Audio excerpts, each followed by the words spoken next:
Is your brain good at telling stories? At choosing its own adventure with your thoughts, whether you want it to or not? Well, then your brain is a very good brain.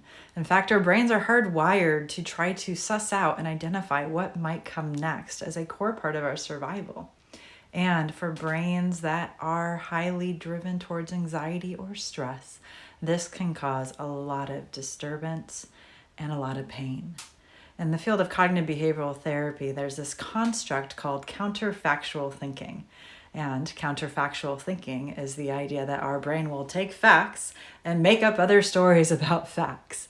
And a fact could be, I'm safe at home right now. An example of a counterfactual thought might be, I am safe at home right now. And then our brain would come up with a crazy anticipatory story of, but what if a meteor crashed through my roof at this very moment? Then I wouldn't be safe. And then we'd have a physiological response to that possible, but fairly implausible thought. Now, that's a pretty strong and extreme example of counterfactual thinking. But how often do we see a look on somebody's face and say, what if they're judging me? What if they're criticizing me? What if they don't like me? What if, what if, what if? That is all counterfactual thinking. And our brain is doing it counterintuitively to help us stay alive. Because it's saying, if I can anticipate the future, then I can adjust course and behave in a way that is going to support me in staying safe, successful, and lovable. So go brain, high five, and it can be very painful to get stuck in those loops. So many moons ago, when I was doing a lot of EMDR work, I came up with a protocol called the Creating Possibilities Protocol.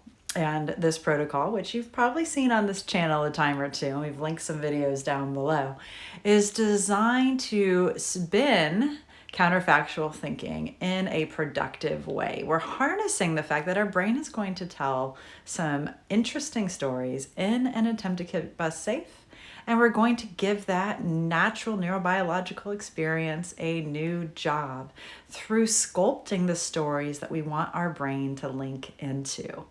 And so that creating possibilities takes that what if possibility and then says, how would we like to feel instead? So what if I was anxious? We go, what if I was excited?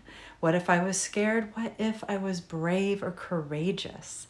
And to make it feel like it's actually plausible and possible, creating possibilities, we invite the mind and body to link into an experience in our life where we've felt the desired sense that we want to have more of, or to envision a symbolic representation of that desired sense. And so what does that look like?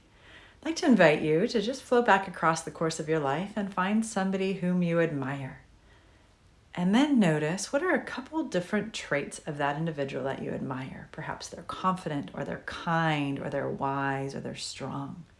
Whatever your chosen trait is, now bring that front and center and notice what that energy looks like or feels like. That person's kindness, is it shown by what? Their strength is highlighted how. Then imagine how you might feel in that moment, embodying that experience. Say, what if I was?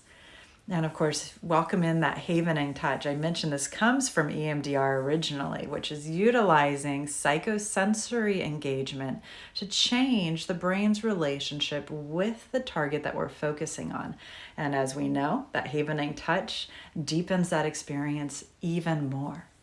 So as you're focusing on that identified energy and that identified person, notice and then invite him, what if?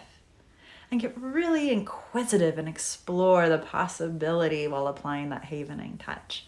And then notice in your mind or your body, do you feel like you can you embody that energy? I can be kind. I can be strong. Whatever your identified sense is. Now we want to stay with one sense at a time as we're building through this process. And then we can move on to I will be or I am. The goal here is to give the brain and our little friend Amy, the amygdala, new possible stories to spin when she wants to go spinning those anticipatory scary stories, because she's really good at narrating doom. But here's the thing about Amy the amygdala. She's involved in all of our emotional experiences. And so the more links we give her to the preferred desirable feeling states, the more networks she builds with other neurons, the more relationships she strengthens, and the more likely she is to go, I want to feel that way. Or the stronger your thinking brain's ability to guide your attentional processes in the direction that you want your mind to travel. Neuroplasticity at its best. How cool is that?